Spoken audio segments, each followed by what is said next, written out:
एक लड़का निराश था और हिम्मत हार चुका था। तभी एक संत ने उसे समझाया, निराशा से कैसे बचना चाहिए। कोरोना महामारी की वजह से पिछले 4 साल में काफी लोगों का जीवन पूरी तरह बदल गया है। बहुत से लोगों के अपने घर परिवार के लोग कोरोना की वजह से इस दुनिया में नहीं है। कुछ लोगों की नौकरी नहीं रही, किसी का व्यापार खत्म हो गया।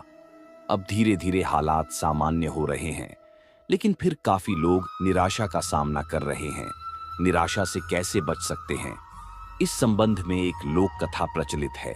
एक लड़का हिम्मत हार गया था और अपने जीवन से ही निराश हो गया था। वह आत्महत्या करना चाहता था, लेकिन तभी उसे एक संत मिले और संत ने उस लड़के की सोच बदल दी। चलिए कहानी शुरू करते हैं। एक लड़का घर परिवार और धन संबंधी समस्याओं से लड़ते लड़ते थक गया था। उसकी उम्र ज्यादा नहीं थी, लेकिन वह रोज रोज के विवादों से तंग हो गया था। एक दिन हिम्मत हारकर वह आत्महत्या करने के लिए निकल पड़ा।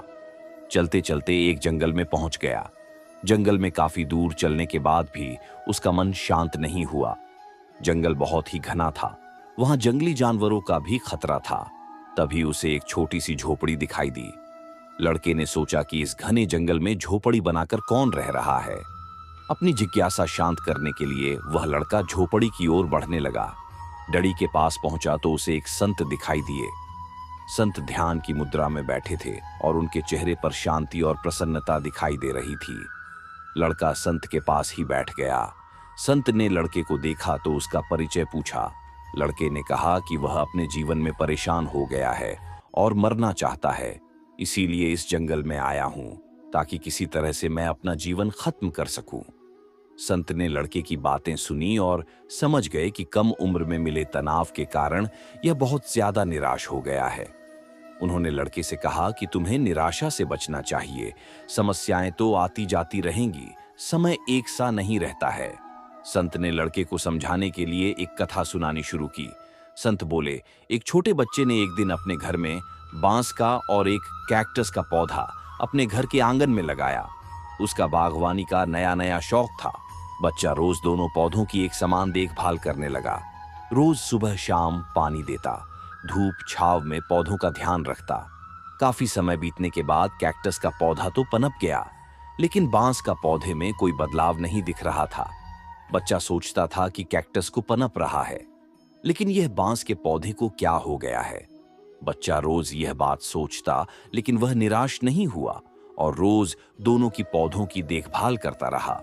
थोड़ा और समय निकल गया, लेकिन कैक्टस की तुलना में बांस का पौधे में संतोषजनक प्रगति नहीं दिख रही थी। बच्चा अपने महंत में लगा रहा।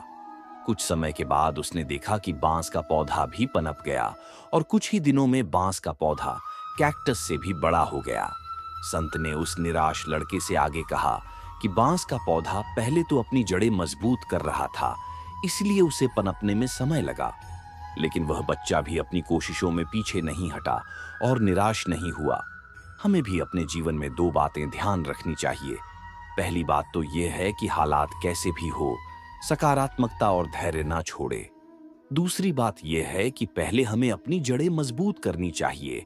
अगर हमारा आधार मजबूत होगा तो हमारा काम तेजी से आगे बढ़ेगा। सकारात्मकता और धैर्य रखेंगे तो जीवन में जल्दी ही संतोषजनक बदलाव दिखाई दे सकते हैं। इस कहानी को सुनने के बाद लड़के की निराशा खत्म हो गई। उसने आत्महत्या का ख्याल भी मन से निकाल दिया और अपनी जड़ें मजबूत करने की कोशिश करने लगा।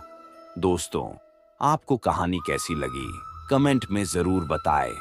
पसंद आए तो लाइक, शेयर और चैनल को सब्सक्राइब करना बिल्कुल ना भूलें। मिलते हैं अगले वीडियो में, तब तक के लिए खुश रहे। धन्यवाद।